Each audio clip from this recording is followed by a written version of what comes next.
নমস্কাৰ celebration.com-লৈ আপোনালোকক সকলোকে স্বাগতম জনাইছোঁ মই ময়ূৰী বৰুৱাই আজি উপস্থিত আছোঁ এখন বিশেষ ৰেষ্টুৰেণ্টত আৰু সেই ৰেষ্টুৰেণ্টৰ স্বত্বাধিকাৰীৰ সৈতে মই কিছু কথা বতৰা পাতিম ভিডিঅ'টো শেষলৈকে চাব আশা কৰোঁ আপোনালোকৰ ভিডিঅ'টো আমাৰ মাজত উপস্থিত আছে বেলতলাস্থিত লাইট কেমেৰা একশ্যন ৰেষ্টুৰেণ্টৰ স্বত্বাধিকাৰী মৌচুমী বাইদেউ স্বাগতম জনাইছোঁ ধন্যবাদ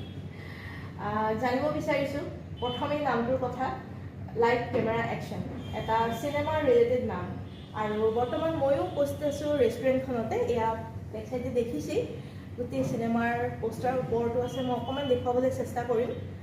নামটোনো কিয় ৰাখিলে জানিব মোৰ খুব প্ৰিয় মই সৰুৰে পৰা চিনেমা চাইও ভাল পাওঁ আৰু অসমীয়া অভিনয় জগতখনৰ লগত অলপকৈ হ'লেও মই জড়িত মই অভিনয়ো কৰিছোঁ আৰু লগতে মই স্ক্ৰিপ্ট লিখোঁ আৰু শ্বৰ্ট ফিল্মো বনাইছোঁ গতিকে চিনেমাৰ লগততো এটা মানসিক এটা হেৰি আছেই মই চব ধৰণৰ চিনেমা চাই ভাল পাওঁ আজি 3 বছৰমান আগৰ পৰা মই এখন কেফে এখন খোলাৰ কথা ভাবি আছিলোঁ আচলতে 3 বছৰ নহয় কোভিডৰ আগতে প্লেন কৰিছিলোঁ কোভিডৰ যেতিয়া লকডাউন হৈ গ'ল 2 বছৰমান আমি একো কৰিব নোৱাৰিলোঁ তাৰপিছত যেতিয়া আকৌ কিবা এটা কৰিবলৈ চব সাজু হ'ল বা ময়ো ভাবিলোঁ কিবা এটা কৰা উচিত তেতিয়া কেফে এখন চালোঁ আৰু এই কেফেখন কৰিবলৈ যাওঁতে তেতিয়া প্ৰথম চিন্তা মনলৈ আহিলে থিমটো যাতে মানে মোৰ ভাল লগা কিবা এটাৰ লগত হয় আৰু এইটো মই চিনেমাতকৈ বেলেগ কিবা এটা হ'ব বুলি নাভাবিলোঁ গতিকে চেষ্টা কৰিছোঁ ইয়াতে যাতে মানে চিনেমাৰ থিমটো ক্ৰিয়েট কৰিব পাৰোঁ যিমানখিনি মই নিজৰ হেৰিৰ পৰা পাৰিছোঁ মই চিনেমাৰ থিমটো ইয়াত ক্ৰিয়েট কৰিব বিচাৰিছিলোঁ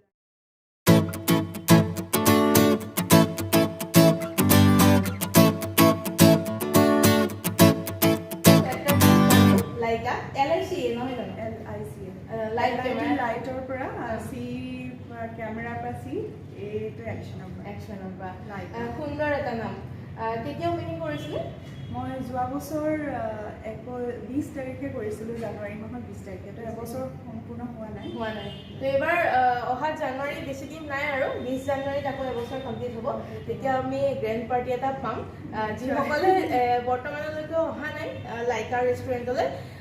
আজিৰ এই ভিডিঅ'টো চোৱাৰ পিছত নিশ্চয় আহিব আৰু ৰেষ্টুৰেণ্টত কিনো পায় এবাৰ সোৱাদ ল'ব কি পায় স্পেচিয়েল কি লাইকাৰ স্পেচিয়েল বুলিবলৈ ইয়াত চাইনিজ কণ্টিনেণ্টেল আৰু ইণ্ডিয়ান গোটেইখিনি ৰখা হৈছে আমাৰ ইয়াত পিজ্জাটো আমি নিজে থিম ক্ৰাছ হেণ্ডমেড পিজ্জা বনাওঁ আৰু খুবেই ভাল পায় মানুহখিনিয়ে অকল পিজ্জা বুলি নহয় ইণ্ডিয়ানখিনিও যথেষ্ট ভাল আৰু মোৰ যিহেতু অকণমান ডাঙৰ এৰিয়া তো বাৰ্থডেৰ কাৰণে মই ইণ্ডিয়ান মেনু এটা ৰাখোঁ চাইনিজ মেনুও ৰাখোঁ তো ইয়াৰ খানা নিশ্চয় চবেই এতিয়ালৈকে জনামতে চবেই ভাল পাই আছে আৰু সেইখিনি স্পেচিয়েল গোটেইখিনিয়ে স্পেচিয়েল আচলতে এতিয়ালৈকে লাইকালৈ অহা নাই তেওঁলোকে এই ভিডিঅ'টো চাই পেলাই লাইকালৈ আহিব আৰু নিজৰ মনৰ পচন্দ পিজ্জা অৰ্ডাৰ কৰি ইয়াতে খাব পিজ্জাই তোমাৰ বহুত ভেৰাইটি আছে যি মন যায় তাকে আহি খাবহি পাৰিব আৰু কাৰোবাৰ যদি বাৰ্থডে চেলিব্ৰেট কৰিবলৈ ইচ্ছা যায় তেতিয়াও পাৰিব আপোনালোকক মই বাহিৰৰ এৰিয়াটো দেখুৱাম ভিডিঅ'টোত সংযোজিত কৰিম খুব ধুনীয়া লোকেশ্যনত অৱস্থিত আৰু বেলতলা তিনিআলিতে গুৱাহাটী মহানগৰী বেলতলা তিনিআলিতে অৱস্থিত ইমান এখন ধুনীয়া ৰেষ্টুৰেণ্ট মোৰ সকলোতে ভাল লাগিছে মানে একদম আনকমন এইকাৰণে হৈছে বেকগ্ৰাউণ্ডটোৰ কাৰণে কোনে ৰাখি দিছিল এইখন ৰাখিবলৈ আচলতে মই নীলিম মহন্ত আমাৰ ৰিনন আৰ্টিষ্ট আৰু পৰ্ট্ৰেইট বনোৱাটো তেখেতৰ নিচিনাকৈ মই নাজানো আৰু কোনোবাই এতিয়াতে কৰি আছে নেকি কিন্তু মই ভাবিলোঁ যে তেখেতে খুব ধুনীয়াকৈ আঁকিব পাৰিব যিহেতু মই পৰ্ট্ৰেইট কেইখনমান লগাম বুলি ভাবিছিলোঁ চিনেমাৰ জগতৰ লগত জড়িত মানুহখিনিৰ খুব সুন্দৰকৈ তেওঁ গোটেইখিনি আৰু বহুত কষ্ট কৰি মানে কৰি দিছে আচলতে মই নিজেই ভাল পাওঁ এই এৰিয়াটো সঁচাকৈ নীলিম দা যদি চাই আছে ভিডিঅ'টো আপোনালৈ অশেষ ধন্যবাদ জ্ঞাপন কৰিছোঁ নীলিম দা মোৰ চেনেলতো আহিছে ইণ্টাৰভিউ দিছে গতিকে খুব ধুনীয়া ধুনীয়া আৰ্ট কৰে একচুৱেলি মই বহুত দিন আগৰ পৰা তেওঁক ফ'ল' কৰি আছিলোঁ এদিন আহিছিলে কথা বতৰা কৈ থৈ গ'ল খুব কম কথা কয় মানুহে খুব কম কথা কয় আৰু খুব খেয়ালি মনৰ আৰ্টিষ্ট হয় গতিকে আপোনাক ইমান ধুনীয়াকৈ মানে এইখিনি আৰ্ট কৰি দিছে আৰু বিশেষত্ব কি লাইকাৰ লাইকাৰ বিশেষত্ব বুলিবলৈ আচলতে মোৰ বাহিৰৰ যিটো মোৰ বেলকনিটো বাহিৰৰ পৰা ভিজিবিলিটি খুব ধুনীয়া, খুব সুন্দৰ, মই নিজে ভাল পাওঁ। নিশ্চয় মানুহবোৰে তাতে বহিও খুব আৰু চবৰে কাৰণে স্পেচিয়েলি অকণমান জেগা আছে, কোনো কাৰো ডিষ্টাৰ্বেঞ্চ নহয় বাহিৰৰ পৰা মানুহখিনিৰ। সেইখিনি এটা খুব সুন্দৰ এটা পৰিৱেশ বুলি ক'ব আৰু এম্বিয়েঞ্চটো মানুহে ভাল পাই বাহিৰত বহিবলৈ ঠাণ্ডা দিনতো খুবেই ভাল আৰু ৰাস্তাটো ভিজিবিলিটি খুব ধুনীয়াকৈ দেখা পায় মেইন ৰোডৰ ওচৰত। শুনা যায় বাৰু, তথাপিও হেৰিটো খুবেই ভাল, ভিজিবিলিটিটো ভাল হয়। ৰেষ্টুৰেণ্ট কেফে বুলি লিখা আছে। হয়, ৰেষ্টুৰেণ্ট মানে ইয়াত যিহেতু অকল কেফে নহয়, কেফে কনচেপ্টতে বনোৱা হোৱা নাই। কেফে ইয়াত ৰেষ্টুৰেণ্ট এটা পৰিৱেশো আছে ভিতৰত। ৰেষ্টুৰেণ্ট হিচাপে মানে ভিতৰত বহি খাব পাৰে আৰু কেফে নিচিনাকৈ আচলতে ফুড মেনুটো লগত কৈছোঁ ইণ্ডিয়ান আছে, চাইনিজ আছে, ৰেষ্টুৰেণ্টৰ নিচিনাকৈ আৰু কেফে আইটেমছবিলাকো আছে য'ত লাইট ফুড উইথ কফি। আৰু আমি কফিটো খুব ভাল বিনছৰ ইউজ কৰোঁ। লাভাজা কেফে হয়, খুব ভাল কফি বিনছ, খুব ধুনীয়া এৰমেটিক কেফে, মানে একাপ কফি খাই যাব লাগিব। নিশ্চয়। আইডিয়াটো ক'ৰ পৰা আহিলে ইমান ধুনীয়াকৈ এখন ৰেষ্টুৰেণ্ট খোলাৰ? মানে আপুনি আগৰ পৰাই খোৱা বস্তু বা এনেকৈ বনোৱা মেলাৰ লগত জড়িত নেকি? নিজেতো ৰান্ধি ভাল পাওঁ, কিন্তু খোৱাৰ লগত জড়িত মানে মই আচলতে আয়ৰা হোটেলৰ মাৰ্কেটিঙৰ কাম কৰিছিলোঁ 5 বছৰ। হয়, আয়ৰা মানে হয়, ৰিজৰ্টৰ। তো তাতে ৰেষ্টুৰেণ্ট অকণমানতো তাত কাম কৰি থাকিলে এটা আইডিয়া এটা হয়, খুব ওতপ্ৰোতভাৱে জড়িত নাছিলোঁ, কিটচেনৰ লগত জড়িত নাছিলোঁ। কিটচেনৰ আইডিয়াটো পিছত আয়ৰাৰ যিজন মেইন চেফ তেখেতে মোক অকণমান আইডিয়াখিনি কৰি দিলে, কিটচেনত কি কৰিলে ভাল হয়, মেনুখন কেনেকুৱা কৰিলে ভাল হয়, তেওঁৰ আইডিয়াতে অলপমান কৰিছোঁ। আৰু বাকীখিনি আৰু নিজে চিন্তা কৰি পেলাই নিজৰ যিহেতু পেশ্যন এটা আছিলে কিবা এটা কৰাৰ, সেইকাৰণে ষ্টাৰ্ট কৰিলোঁ। এতিয়া খুব ধুনীয়াকৈ চলি আছে, এটা বছৰ সম্পূৰ্ণ হ'বৰে হ'ল। ৰেছপন্স কেনেকুৱা? ৰেছপন্স বেয়া নহয়, মোৰ ভাল। ইয়াত বাৰ্থডে পাৰ্টিও বহুতকেইটা হৈ গৈছে আৰু চেলিব্ৰিটি কোনোবা আহিছে নেকি আপোনাৰ ৰেষ্টুৰেণ্টলৈ? প্ৰথমতে অ'পেনিঙৰ কাৰণে জুবিন গাৰ্গ আহিছিলে, তাৰপিছত চেলিব্ৰিটি মানে ইয়াতে আচলতে শ্বুটিঙো হৈ গৈছে। সেইটোতো সকলোতকৈ ভাল লগা কথা। গানৰ ভিডিঅ' এটা শ্বুটিং হৈছিলে। অনুপ বৰুৱা তেখেতে গান এটা ভিডিঅ' ডাইৰেক্ট কৰিছিলে, ডাইৰেক্ট কৰি তাৰপিছত কেনি বসুমতাৰী আহিছিলে, তেখেতে এখন কিবা চিনেমাৰ শ্বুটিং ইয়াতে কৰিছিলে। তাৰপিছত শংকৰজিৎ জড়িত তেখেত আহিছিলে, তেখেতৰ ভিছাখনৰ শ্বুটিঙৰ কাৰণে আহিছিলে। তেনেকৈ 2-4টা শ্বুটিঙো হৈ গৈছে আৰু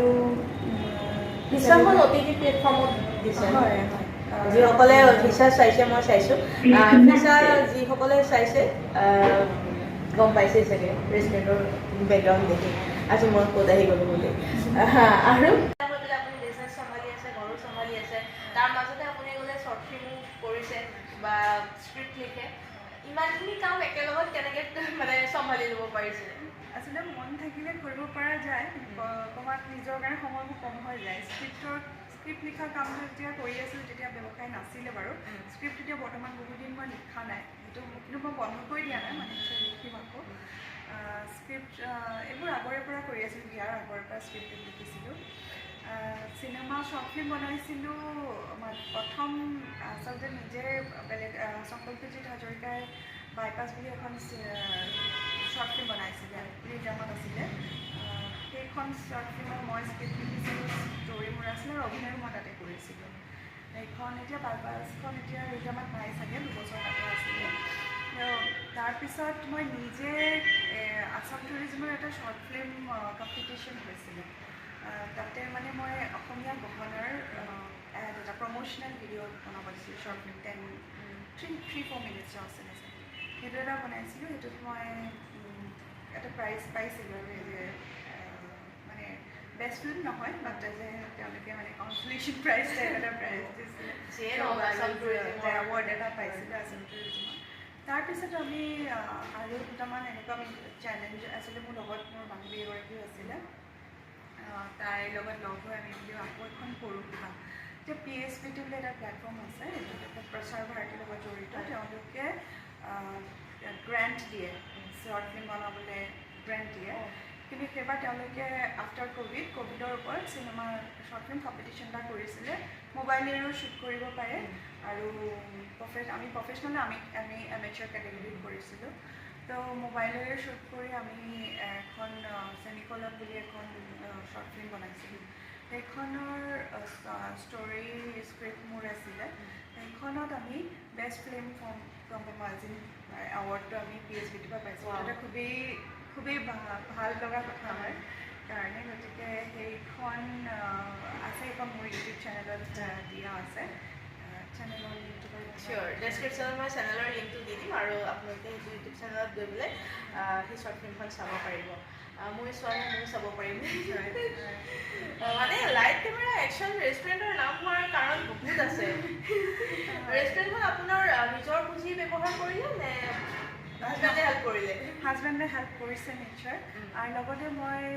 PMEGPৰ লোন লৈছোঁ PMEGPৰ বিষয়ে আচলতে সকলোৱে জনাটো দৰকাৰী ভাৰত চৰকাৰে এতিয়া মানে নতুন ব্যৱসায়ীসকলক মানে হেৰি কৰিবলৈ উদ্গনি জনাবলৈ এটা ফাণ্ড দিছে PMEGP মানে MSME লোন দিছে মাইক্ৰ' স্মল বিজনেছবিলাকৰ কাৰণে তো সৰু বিজনেছৰ পৰা ডাঙৰ মানে 20 লাখলৈকে 40 লাখলৈকে তেওঁলোকে যদি মেনুফেকচাৰিং হ'লে 40 লাখলৈকে দিয়ে আৰু এনেকুৱা ধৰণৰ বিজনেছবিলাকক 20 লাখলৈকে লোন তেওঁলোকে প্ৰভাইড কৰে আৰু সেইটো ছাবচিডাইজ লোন হয় আমি যিহেতু আৰ্বান এৰিয়াত থাকোঁ আমি 25%লৈকে ছাবচিডি পাওঁ যদি ৰুৰেল এৰিয়াৰ মানুহ হয় তেওঁলোকে 35 মানলৈকে পাই যায় গতিকে এটা খুব সুবিধাজনক আৰু কলেজৰ বহুত বেছি নালাগে বহুত বেছি ছিকিউৰিটি দিব নালাগে কম ছিকিউৰিটিতে হৈ যোৱা এটা লোন যিহেতু 10 লাখৰ তলত কলেজৰ ফ্ৰীয়ে হয় গতিকে এটা খুবেই সুবিধাজনক পৰিস্থিতি মানুহৰ ফাণ্ড নাথাকে কিবা এটা কৰিবলৈ মহিলাগৰাকী কিবা এটা কাম কৰিব বিচাৰিলে আকৌ হাত পাতিবলগীয়া হয় বেলেগৰ ওচৰতো এইটো এটা খুবেই ভাল প্লেটফৰ্ম তেওঁলোকে মাত্ৰ অকণমান খবৰ কৰিলে এইবিলাকৰ ৱেবছাইট আছে অকণমান ট্ৰেইনিং এটা ল'ব লাগে তাৰপিছত লোনটো বেংকৰ লগত কানেক্ট কৰি লোনটো বেংকেই দিয়ে কিন্তু PMEGP ছাবচিডাইজ এপ্ৰুভ হ'লে ছাবচিডিটো পোৱা যায় যিটো এটা মানে ব্যৱসায়ীসকলক বহুত সহায় কৰে আপোনালোকে 25% পাইছে হয় আমি থকা 25% পাম ৰুৰেল হ'লে বেছি গতিকে লোন লৈ পেলাই কৰি দিলে আৰু এতিয়া ৰেষ্টুৰেণ্টৰ এবছৰ হ'ব প্ৰথম বৰ্ষপূৰ্তিত কি কৰাৰ প্লেন আছে প্ৰথমতো ভবা নাই চাওঁ কিবা এটাতো কৰিব লাগিবই কাৰোবাক মাতোঁ এনে কি কৰোঁ এতিয়া বিশেষ ডাঙৰকৈ ভাবি থকা নাই নিশ্চয় কিবা এটা কৰিম জনাম তোমাক চিয়'ৰ আমি celebration.com-ৰ ফালৰ পৰা সকলোখিনি আহি যাম নহয় জানো যিমানখিনি ভিউৱাৰ্ছ আছে ছাবস্ক্ৰাইবাৰ আছে আমি সকলোবিলাক আহিম জনাইছোঁ এবাৰ আহি ইয়াত চাই যাব কেনেকুৱা ভাল জনাব আপোনালোকৰ ফিডবেকখিনি মোৰ কাৰণে বহুত জৰুৰী কিবা ভাল বেয়া সকলোখিনি যাতে মই আপোনালোকে ক'লে বুজি পাম শেষত আপুনি আমাৰ দৰ্শকৰ কাৰণে কিবা মেছেজ দিব বিচাৰে নেকি এজ এ লেডি এগৰাকী মহিলা হিচাপে মই এইখিনিয়ে ক'ব বিচাৰিম যে মহিলাসকল নিজে স্বাৱলম্বী হোৱাটো নিজৰ এটা ইনকাম চ'ৰ্চ থকাটো খুবেই দৰকাৰী চাকৰি কৰক বা ব্যৱসায় কৰক চাকৰি কৰাটো সকলোৰে কাৰণে সম্ভৱপৰ নহয় গতিকে সৰুকৈ হ'লেও ব্যৱসায় এটা আৰম্ভ কৰিব পাৰে বা কিবা এটা কৰিব পাৰে গতিকে মহিলাসকললৈ মোৰ এটাই অনুৰোধ নিজে মানে আৰ্থিকভাৱে স্বাৱলম্বী হোৱাটো খুব দৰকাৰী আৰু নিজে যদি আৰ্থিকভাৱে স্বাৱলম্বী হয় ল'ৰা ছোৱালীকো সেইখিনি শিক্ষা নোপোৱাকৈ দিব পাৰে যদি ল'ৰা ছোৱালীকো বহুতখিনি শিক্ষা সিহঁতে নিজে নিজে পাই যায় যে মা এনেকুৱা গতিকে আমিও ইয়াতকৈ বেটাৰ হ'ব লাগিব নিজে একো নকৰি ঘৰত থাকি যিটো পিছলৈ মানে ল'ৰা ছোৱালীক ক'বলৈ দিগদাৰ আৰু লাগিলে হাজবেণ্ড যিমান ছাপৰ্টিভ হওক যিমান টকা নাথাকক নিজৰখিনি নিজৰ এইটো নহয় যে সংসাৰ এৰি পেলাই কৰিব লাগিব সংসাৰ ধৰি থাকি মহিলাসকল খুব ষ্ট্ৰং মোৰ মতে মহিলাখিনি সেইখিনি একদম সঁচা কথা কৈছে প্ৰত্যেকগৰাকী মহিলাই বহুত ষ্ট্ৰং হয় প্ৰত্যেকগৰাকী মহিলা বহুত ষ্ট্ৰং আৰু শাৰীৰিকভাৱেও কোনো উইক নহয় তেওঁলোকে খালি ভিতৰৰ মানে যিটো পেশ্যন সেইটো ওলাই আনিবৰ কাৰণেহে চেষ্টাটো কৰিব লাগে কিন্তু সংসাৰ ধৰি ৰাখিও নিজৰ কাৰণে কিবা এটা কৰিব নিশ্চয় পাৰে একো হেৰি নহয় অকলে ল'ৰা ছোৱালী ডাঙৰ কৰিছোঁ বহুত মানুহ বহুত মহিলা আপোনালোকে দেখিছে আমাৰ সমাজখনত গতিকে মহিলাসকল স্বাৱলম্বী হোৱাটো খুবেই দৰকাৰী তাৰ কাৰণে তেওঁলোক সৰুৰে পৰা প্ৰিপেয়াৰ্ড হ'ব লাগে মই মোৰ নিজৰ ছোৱালীকো সেইটোকে শিকাওঁ ছোৱালী কিমান ডাঙৰ? মোৰ ছোৱালী 9 বছৰীয়া এতিয়াৰ পৰা এইটো শিকাইছে যে প্ৰথম কথা নিজৰ আৰ্থিক সবলতাটো মানে নিজে ৰেডি কৰাটো তাৰপিছতখিনি পিছৰ আৰু সংসাৰ ছ'চিয়েল সেইটো মানুহে নিজে কৰিবই থাকিবই নিজৰ সংসাৰখন থাকিব আৰু চবেই সংসাৰত চবেই সমানে যোগদান দিবই লাগিব আজি হাজবেণ্ড হ'লেও কৰিব লাগিব ৱাইফ হ'লেও কৰিব লাগিব সকলোখিনি একেলগে আগবঢ়াই লৈ যোৱাটো নিজে ইচ্ছা কৰিলে নিশ্চয় পাৰিম মই পাৰিম বুলি ভাবোঁ ধন্যবাদ ইমান ধুনীয়াকৈ কথাবোৰ ক'লে